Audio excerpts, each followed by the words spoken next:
Conduct was wrong. He has admitted to it, and he should resign from the Senate. Franken's office says he will make an announcement tomorrow. It's widely believed, and it's probably true, that he will announce he is leaving the Senate. Many on the right are reacting gleefully to all this, to what's happening to Franken, and you can certainly understand the impulse. Franken was a mediocre senator and a thoroughly miserable person. Cruel to those beneath him, narcissistic, monumentally self-righteous. Al Franken should have been exposed years ago for the nasty poser he always was. Instead, he was celebrated by the media. He was protected by a Democratic establishment that found him useful.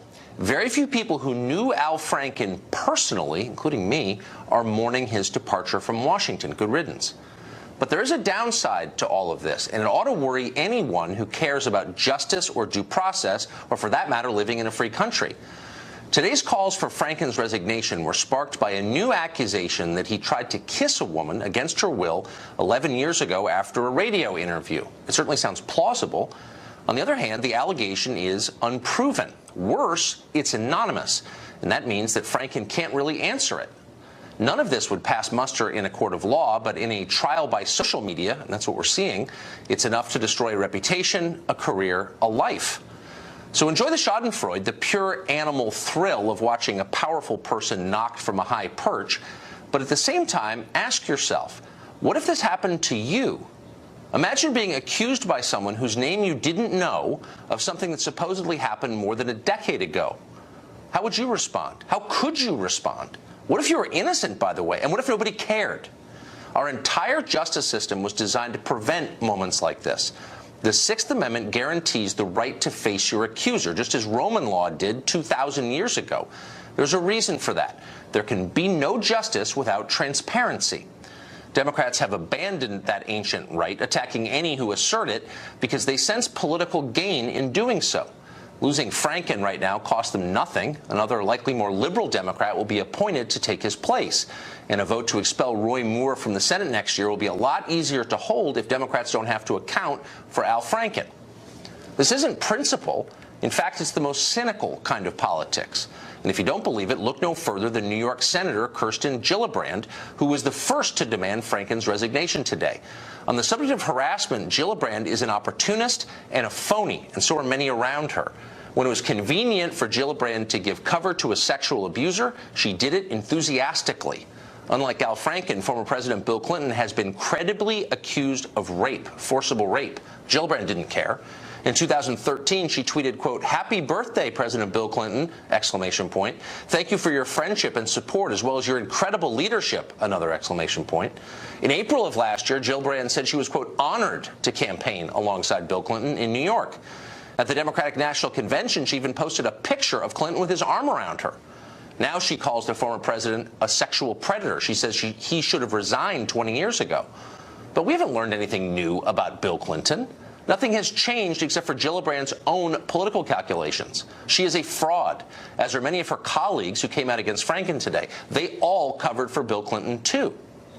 It would be interesting to know how the Democrats making windy statements about the horrors of sexism treat actual women back in their actual offices. If any staff are watching tonight, any Hill staff, reach out and let us know. Sexual harassment is not the only kind of abuse that staffers put up with on Capitol Hill. Just because you're female and claim to be a feminist doesn't mean you don't throw staplers at the women who work for you. That kind of thing happens regularly, as everyone who lives here knows. Let's stop pretending. And above all, stop the nauseating hypocrisy and the self-righteousness. What goes around definitely comes around. Remember that. Christy Setzer is a Democratic strategist, president of New Heights Communications, and she joins us tonight. Christy, thanks for coming on. Thanks for having me.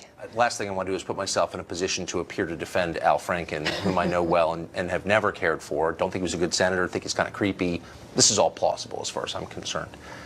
But I'm very struck by a couple of things, and one is the pivot that the entire Democratic conference in the Senate seems to have made. A year and a half ago, they were defending Hillary Clinton, who everyone knows attacked the women who accused her husband of sexual harassment and assault. She attacked them, belittled them.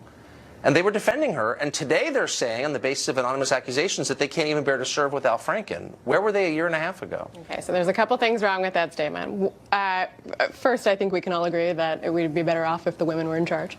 Really? Because I see a lot of women who are covering for sexual harassment here. And so I don't think that's necessarily true at all. It depends on the woman. Yeah, so I think, okay, so here's what is wrong with that statement. One is that we are, again, in a different moment from when even Senator Gillibrand had not yet come out against Senator Franken, and today when she has. We were talking about one accusation, and now we're talking about 6, 7, 8, and they're not actually anonymous accusations. These women have really put themselves out there at, the potential for great personal cost. Look, again, there's no way you're going to put me in the position to defend Franken on anything. The fact is, I think the majority are anonymous. I'm sure they're all true. Most accusations are true. My only point is they're not all true, and that's why we have due process and we have justice system, and we don't. They're almost all true. I mean, the rate of false accusation for sexual harassment, sexual misconduct is unknowable. So we're not going to pretend we know that. It's considered to be about 2%. I don't. You can't know that. And as someone who was falsely accused of a crime, I can say it happens. I don't think it's very common, but it happens. The point is we have a justice system for a reason, which is not everyone tells the truth all the time, as we all know. But you're dodging my central point, which is Bill Clinton was accused far more credibly than Al Franken has been, and of much graver crimes, including forcible rape by Juanita Broaddrick. And I guess my point is really simple. Until Juanita Broaddrick is invited on CNN and treated respectfully in an interview, which she never has been that I know of, I can't take this seriously. That's interesting. Because, for one thing, I believe, and we've actually talked about it on this program, there has been a bit of a reckoning within the Democratic Party to say, if we were in this moment now that we were, if we had this moment 25 years ago that we're having now, we actually probably would see some of Bill Clinton's misdeeds a lot differently. I think that's right. I think that's true. However, I think there is a big problem in looking at this through such a narrow lens that we forget that the man who is sitting in the Oval Office had what, 20 women come out against him. So, look, but again, we're not peering through the mists of time here, back 25 years to the Democratic primary of '92. What we're looking at is last year in the presidential election, where Kirsten Gillibrand and all these other people jumping up and down self-righteously about believing the women didn't believe the women and took the side of someone who attacked the women for the crime of accusing someone of sexual harassment. And my point is, why should I take anything you say seriously, Kirsten Gillibrand, when you were doing this a year ago? Because there's a huge contrast right now between what seems to be the Republican Party's official motto of "the women are all liars," literally the position of the White House, was something that they've trotted out Sarah Sanders. That's not my position at all. I don't think most women are liars. I mean, I give everyone the benefit of the doubt, and I mean that. Yeah. I'm just saying, specifically in the case of the United States Senator from New York who took Hillary Clinton's seat and campaigned for her a year ago. Yeah. To jump up and down and say, I can't serve next to this man, when she just provided cover for someone accused of rape, knowingly provided cover. It's like, where's the credibility? Honestly, where's the credibility? Well, I mean, look, I think the credibility is in what she's.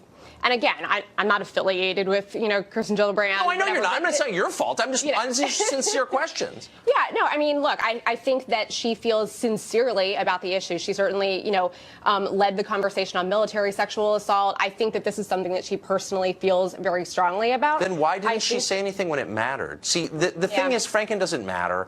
He'll be replaced by the Democratic governor with someone else. It's all fine. But it mattered last year when a woman who attacked self-described victims was running for president, and everyone gave her cover. Because Hillary Clinton didn't do anything. Yes, she did. No, I'm sorry. She attacked Monica Lewinsky as a crazed stalker. I was there. The White House called me when that happened. I was a reporter covering it. Yeah, but you don't think that she was acting as a wife who was angry at her husband and So do wives get a pass? If your husband's accused of rape, it's okay to attack the woman who accuses him? But I think that you see it very differently than you would as that she's got some machine behind her that's, out to attack the women. I don't think well, first of all, there was a machine attacking the women and destroyed many of their lives, including Monica Lewinsky's life. She didn't do anything wrong, and Juanita Broaddrick's life. But let me just end on this. Yeah. If this is a sincere turnabout, a change of position, a change of heart, then why aren't we seeing Juanita Broaddrick on CNN right now or MSNBC being interviewed respectfully. Because Juanita Broaddrick has nothing to do with the current political moment. She has no relevance to the news right now. You know who does? Oh, really? Because she was accused of, she accused someone of, and that's being Donald completely, Trump. that's being covered. But poor Juanita Broaddrick had her life destroyed for the crime of getting in the way of a Democratic politician. I think it's time to atone, don't you? I'm sorry. I think that, yes, we can and have had that conversation. Michelle Goldberg wrote about it. At the same time, Bill Clinton, Hillary Clinton, they're not running for anything right now. Well, you know, I don't know. Is. It matters when you destroy people, I think. So I think Call me that, crazy. you know, when the president's ready to resign. Christy, thank you. Thank you, Tucker. Julie Alvin is Senior Digital Lifestyle Director at Time, and she joins us tonight. Julie, thanks for coming on. Sure. Thanks for having me. So I just said a minute ago that it's what I really think. I think it's what most people think, that most people accused of misdeeds are probably guilty of the misdeed or some version of it. You know, I don't think most people are innocent who are accused. But I keep thinking of Al Franken, putting myself in that position. I don't like Al Franken. I don't agree with his politics. I'll be glad when he leaves D.C. But put yourself in his position. If somebody said, Julie, someone whose name I'm not going to tell you has accused you of something, of a misdeed 11 years ago, wouldn't you say, kind of hard to respond unless I know who the person is? There is a kind of unfairness about that, and I think we should be honest enough to admit it. You could focus on that unfairness, but you could also focus on the fact that this is not one isolated incident of one accusation against Al Franken. This is one of many, many of which there's photographic evidence. There are people who are on the record. There is corroboration from various sources. So, you know, if this were one sort of random person who we had no reason to believe based on other circumstances, then I might be more upset about this as Al Franken, but this is a point. Actually, let me just agree with you. It does seem like a pattern, absolutely. But the reason I'm bringing it up now in light of the Al Franken story is because we have seen other examples where random people with no pattern at all have been accused of felonies anonymously. I'm thinking of the Duke rape case, for example, or the UVA rape case that Rolling Stone wrote about. Both of them were lies. And in both cases, the person who made the accusation was granted anonymity by the media. And that anonymity allowed the lie to persist and crushed people and wrecked their lives. And my question is, why should the media go along with this? Why should we prejudge, in effect, criminal charges by granting one side anonymity and naming the other? Well, I think that this is really incumbent on the journalists here to be extremely careful in their vetting processes. And obviously, the UVA story in Rolling Stone was a huge example of an anonymous source gone awry, but it really is on the journalists to do extensive vetting, to corroborate, to fact check. And those were failures. I'm not saying that this is a totally perfect process and that anonymous sources never go wrong or never, you know, exaggerating or not telling the truth. But I think that the instances where they are telling the truth are those instances that allow things like this Me Too movement, this reckoning of us learning about the rampant sexual harassment happening in Washington and in Hollywood and in journalism. And, you know, those are cases propelled by anonymous sources, much like cases like Watergate or the Pentagon Papers were propelled by anonymous sources. Again, let me half agree with you, because I think you're making a smart point. There are plenty of times where you see justice done with the help of anonymous sources. That's real, and I've seen it. But I hope you'll be honest enough to concede that you open yourself up to the potential for real abuse, where you empower people when you grant them anonymity to make reckless claims and crush people. And maybe in the media, our job isn't to do that. Maybe it's just to present the facts as we know them, rather than to take a side about something, the truth of which we can't really know. I see your point, but I think that what's more important here is less the few cases of abuse that are made by people using anonymous sourcing incorrectly and journalists improperly vetting, and more the actual cases of abuse that are unveiled by anonymous reporting, whether that is these sexual harassment scandals, whether that is, you know, cases of anonymous sourcing in the past. So yes, there can be abuse of this system, but I think by and large that does not happen. Journalists are particularly careful about it. Okay, but the difference between using an anonymous source to prove, say, corruption and one to allege sexual harassment is, in the case of corruption, you're never just going to go on the word of someone anonymously. You need corroborating evidence, documents, actual evidence that the crime took place. In the case of sexual harassment, it's enough just to have someone's word. And so that raises, if you're going to destroy someone's life, why shouldn't that person have a right to look into the face of the person making the accusation and explain himself? That's like the essence of justice, isn't it? Well, I think that if this goes to a court of law, if Al Franken's sexual harasser goes to a court of law and accuses him of sexual harassment, then they will need to do that not under the veil of anonymity. But in this case, this is a case of journalism. This is a case of, blowing the top off of this horrific sexual harassment that women are experiencing around the world. And right now, I think it's necessary. If we're talking about a court of law, that's a different story. But finally, shouldn't we be really upset about those rare cases where the innocent are prejudged and destroyed? Shouldn't we really care about that? Not just give it lip service, but be troubled by it? Yes. And we should. B, shouldn't we acknowledge those cases how much, are rare? Well, I don't know how rare. We don't really know that. I think they're rare. I agree with you. Your previous guest, Christie, said about 2%, and that's the stat that I've seen as well. I'm not going to. That's a made-up statistic. Yeah. But we don't really know. I agree they're rare. But the point is, shouldn't we acknowledge how much power we have in the media to destroy people, to really direct their lives, make their kids not like them? And shouldn't we take that power seriously? Absolutely, and I think that I absolutely agree. I think that it needs to be taken very seriously. I think that the use of anonymous sources needs to be taken very seriously, but I don't think that they can be disregarded, and I don't think that the power of anonymous sources to tell really important, crucial stories that may not otherwise be told should be disregarded, because this is how we learn about things that the public deserves to know about. I disagree with you, but I think you've made some smart points, and so I appreciate your coming on. Thank you. Thank you. We were told we needed to investigate Russian collusion, but then Robert Mueller's investigation doesn't seem to be about Russian collusion anymore. What exactly is it about? We'll ask a former federal prosecutor about what's...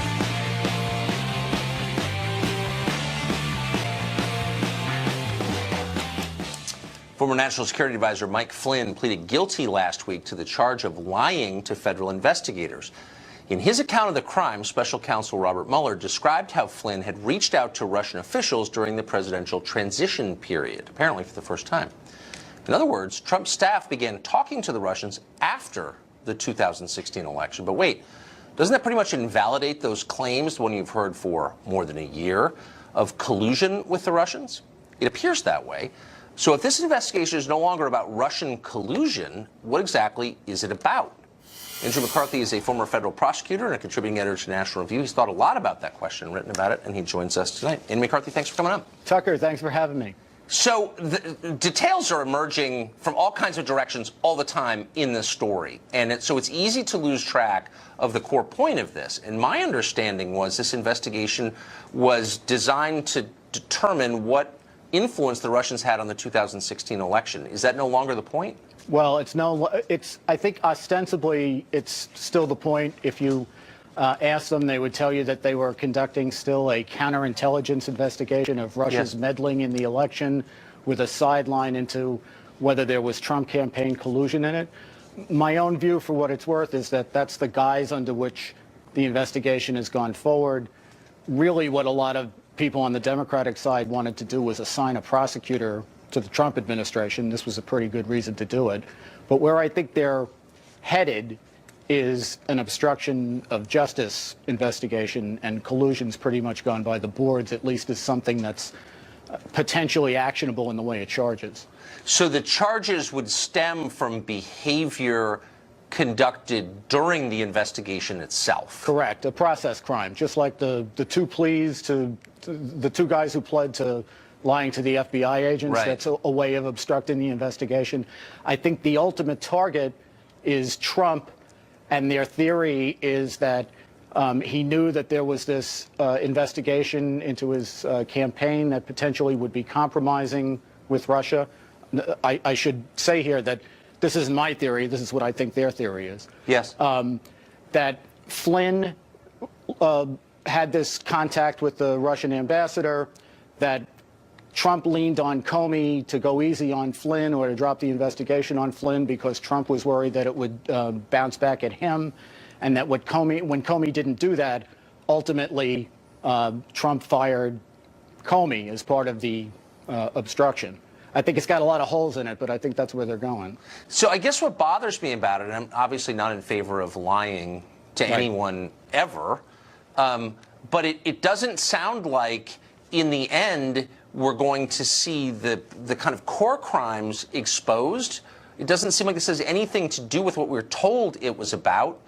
And it also seems like, to some extent, if you threw an investigation like this at anybody, you might be able to, and I'm not defending the behavior, the dumb behavior of some of the Trump people, really dumb behavior. On the other hand, They could do this. Could be done to anybody, actually, if you wanted to do it to somebody. Am I overstating? No, you're right. This is why I was so upset at the beginning, Tucker, that they carried this as a counterintelligence investigation, because counterintelligence is just an information gathering exercise.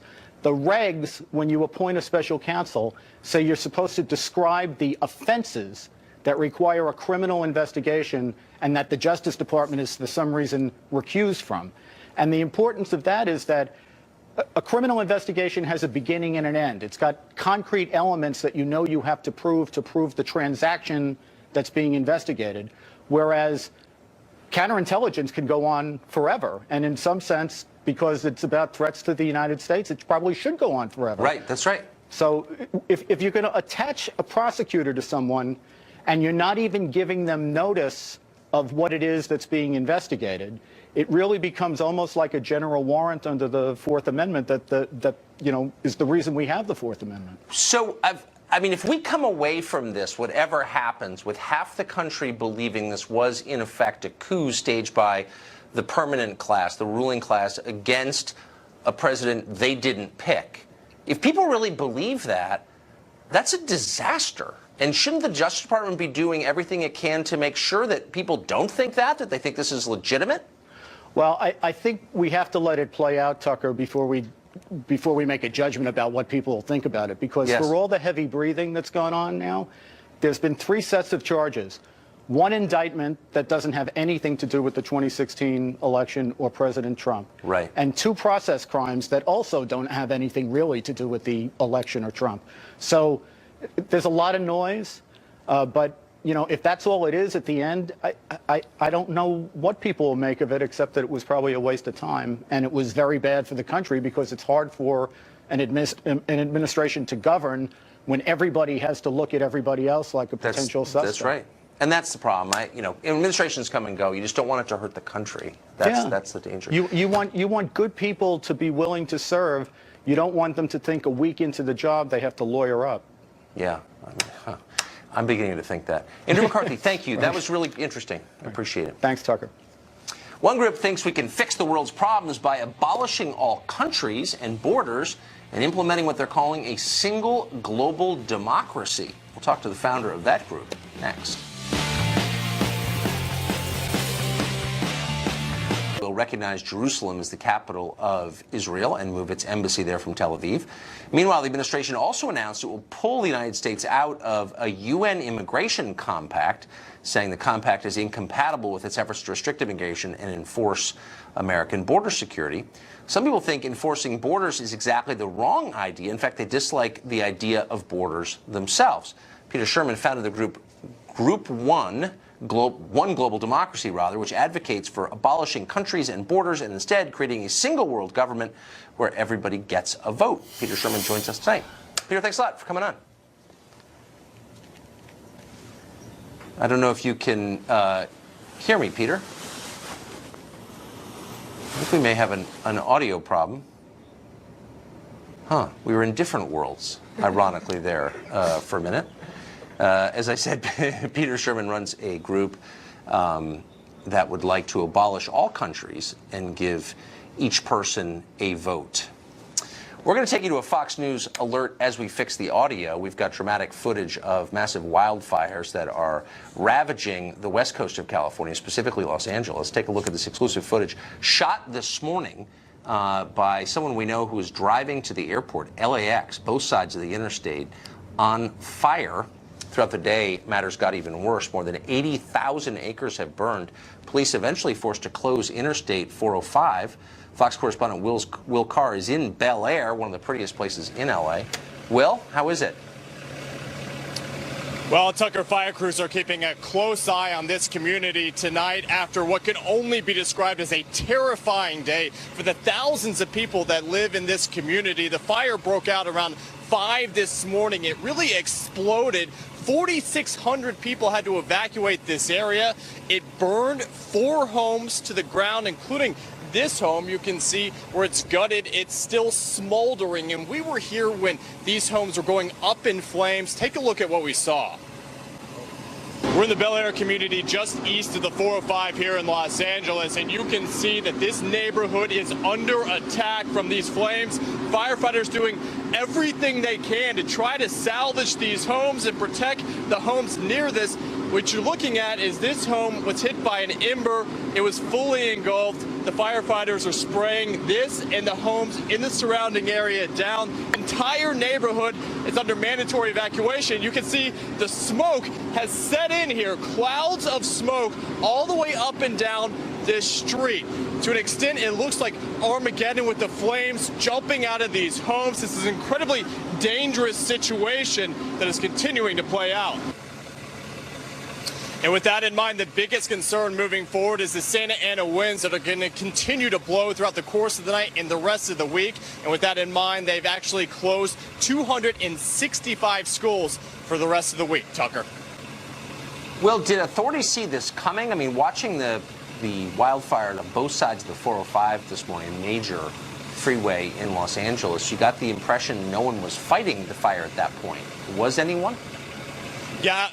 It was so early in the morning, around 5 a.m., and the difficulty with these winds is they just pick up the embers. They can push them miles down the road, so it's really difficult, if not impossible, for firefighters to predict exactly where the next fire will break out. But I do have to say, these firefighters did a fantastic job getting up into this neighborhood. These are multi-million-dollar homes. They were able to come and save so many. Like I said, 4 were destroyed, but there were so many that were in the path of this fire. They really did a great job of saving so many homes, Tucker.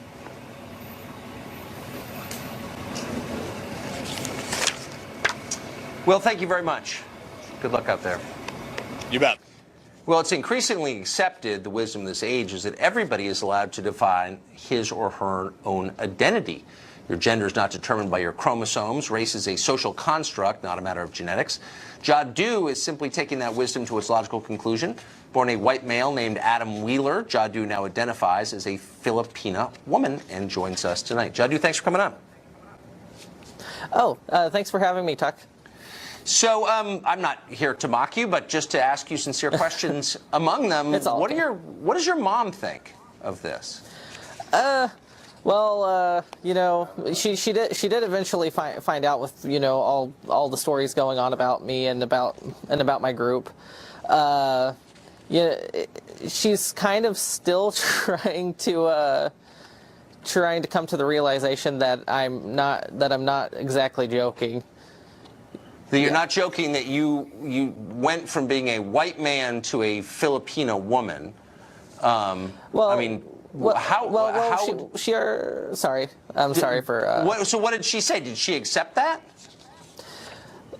Well, she saw one of the stories that went on about me, and you know, she came in the door, you know, like hysterically laughing, and I didn't know what was going on. I came downstairs, and she's holding a phone with a video that was made about me on YouTube.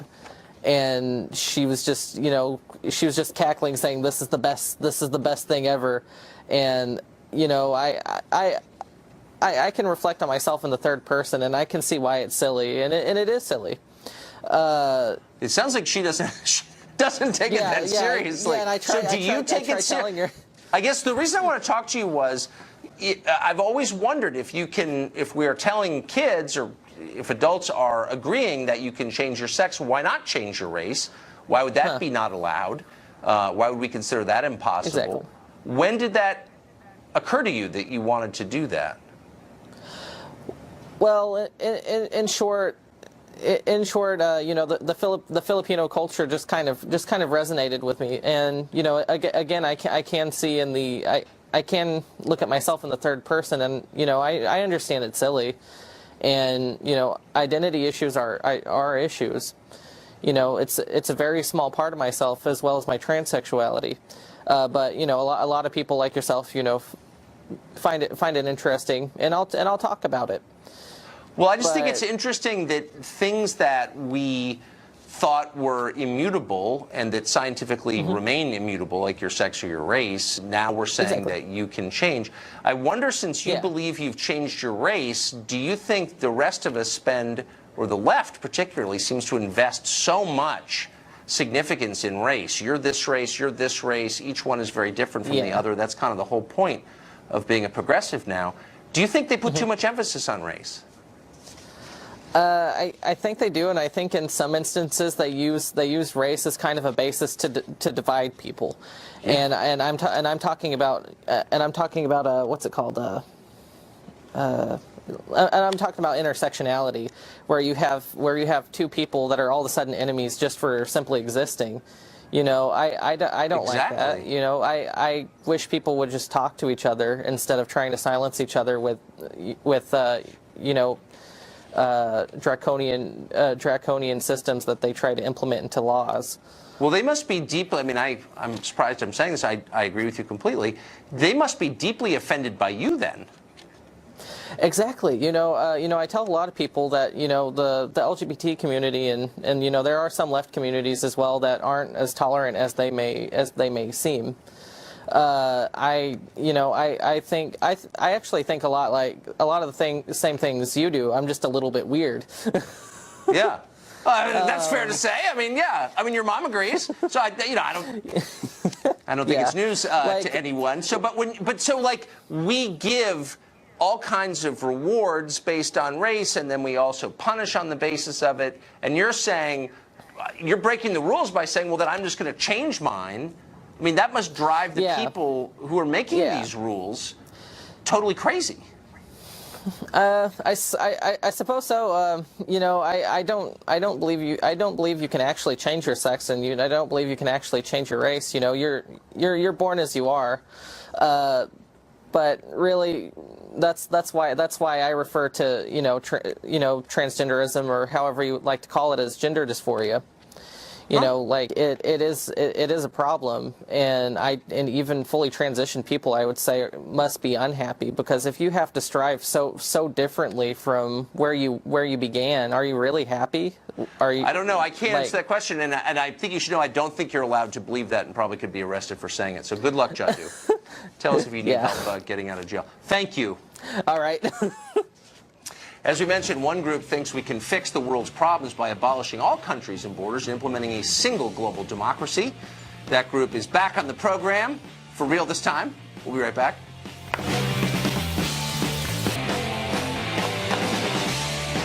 The Trump administration has announced it will pull the United States out of a UN immigration compact. Some people dislike all borders, though. Peter Sherman founded the group One Global Democracy. It advocates for abolishing borders and countries. He rejoins us now. Great to see you, Peter. Sorry about that. So I just wonder, why now? It seems like the rest of the world is moving in exactly the opposite direction. You had Brexit, you got the Catalonian separatists. Around the world, you're seeing things become disaggregated. People don't want to be part of big organizations anymore. You're saying the answer is a global government. Why? So, hey, Tucker, thank you for having me on the show. One Global Democracy is here to create a new conversation about how we can make a better future for everyone by dissolving separate countries and international borders and giving everyone worldwide an equal voice in handling the big issues that affect us all, like climate change, which of course is the major cause of those tragic wildfires in Southern California, like inequality, which is hollowing out the middle class, as you covered last week, and like unlocking the doors to economic opportunity for everyone. We have a super powerful new video that makes the case for this on our website at oneglobaldemocracy.com, and I encourage everyone to check that out. Yeah, I mean, I would encourage him too, because I think it's an interesting idea, but it seems very anti-democratic to me. People don't want this. They've never wanted it. The League of Nations had to be imposed on them. Same with the UN, the EU. Like, actual people don't want to be ruled from a great distance by people who don't speak the same language or have the same history or values. They don't want this. They never have wanted it. Why do you think otherwise? Well, the key distinction here is between being ruled and democracy. Now, democracy is about everyone having an equal voice, and we don't have that today. International borders and separate countries are getting in our way. You know, our current patchwork of separate countries dates back more than 350 years to the days when horse travel was the state of the art for communications. An awful lot has changed since then. You know, No, if Isaac I can just Newton if I can articulated correct the laws you. of physics. Wait, but no, but people have always had different countries, not nation states, but they've always had, going back to the very beginning of time, tribes, distinct groups that have different rituals and customs, cultures, languages. People aren't all the same, and maybe that's why this would never work. Does that worry you? Respectfully, Tucker, I disagree. You know, and that's what's so exciting about this moment in history where we are right now. Because right now, for the first time in human history, we have an opportunity with new technology to actually implement a global democracy for the first time. So much has changed since we first had the Treaty of Westphalia in 1648 or whatever it was. You know, we've had the laws of physics articulated. We've had domesticated electricity. We've had the arrival of the internet and now blockchains. But none of that changes. Massively changing the world. But why would you want to? But why would you want someone in a country you've never been to making decisions? I mean, presumably, if it's a one-man, one-vote democracy, then, like, the Chinese, with whom you have nothing in common, would be making decisions that affect you. Why would you want that? Well, as a matter of fact, you know, one person, one vote. You'd be surprised, actually. If you look at the available international polling data, it is really surprising how much in common we have with people all over the world. Even if you look at the major population centers like China and India and Islamic countries, it is truly surprising. How many countries have you been to, we have in Peter? common in terms of values. Okay. Quite a number. Quite a number. Okay, thanks for joining us. Enough to disagree with you, but thank you. Millions of people will use Airbnb to rent rooms. Now some users are discovering hidden cameras spying on them. How's that for creepy? Whoa. We'll tell you how to protect yourself next. Several Airbnb users have made horrifying discoveries recently. Cameras hidden inside the bedrooms of their rentals. Pretty disturbing. How do you know if your rental room has a hidden camera, and what do you do if you find one? Lance Yulnoff is editor-at-large at Mashable. Whitney Bone is a criminal defense attorney. They join us tonight. So, Lance, how do you know, do you really want to know, if there's a hidden camera in your Airbnb? Yeah, you want to know. So you got to take a good look around. Look at screw heads. Honestly, they put cameras inside of that. Screw heads? Yeah, no exaggeration. If you see a black dot somewhere, take a closer look. Look at your alarm clock. And by the way, if an alarm clock is sitting next to your bed, maybe throw a towel over it because you have your phone anyway. You can use that. Check if there is a motion detector pointed directly at your bed. Why would it be pointed there? So take a look at that. Also, the smoke alarm that is right over your bed, which is supposed to protect you, should. But if you see a black dot, take a closer look. Maybe even open it up. Don't break it. And if it looks weird, you might want to call someone. And the last thing you might want to do is look for hidden cameras. And you can do this with something called Fing app. It looks for the IP address for cameras around there. There'll usually be a camera outside the Airbnb. But if you've got a bunch of IP addresses, you might want to take another look. Lastly, unplug the router there. You'll live without Netflix, but you'll be safe. That is so creepy. So, Whitney, if you find that there is a camera in the smoke alarm over your bed, what's your recourse? Bust up the smoke alarm, but I would say definitely let Airbnb know immediately. And honestly, I would call the cops. I mean, this is an issue of peeping Toms. I mean, your right to privacy in the bedroom and in the bathroom is absolute. It's against Airbnb's policy for homeowners and hosts to have cameras in the bathrooms or the bedrooms for any reason whatsoever. Most states it's illegal, so there's no legitimate purpose for that to be happening. Not only is it in violation of that policy, but it's a violation of your right to privacy, and it's creepy. Well, that's for sure. So, but Lance, is it avoidable? I mean, if you're staying in somebody else's house, someone you've never met, you hooked up over the internet, I mean, I guess why should we be surprised that there might be a camera over the bed? Well, hopefully, look, Airbnb is in hundreds of countries and thousands of locales around the world.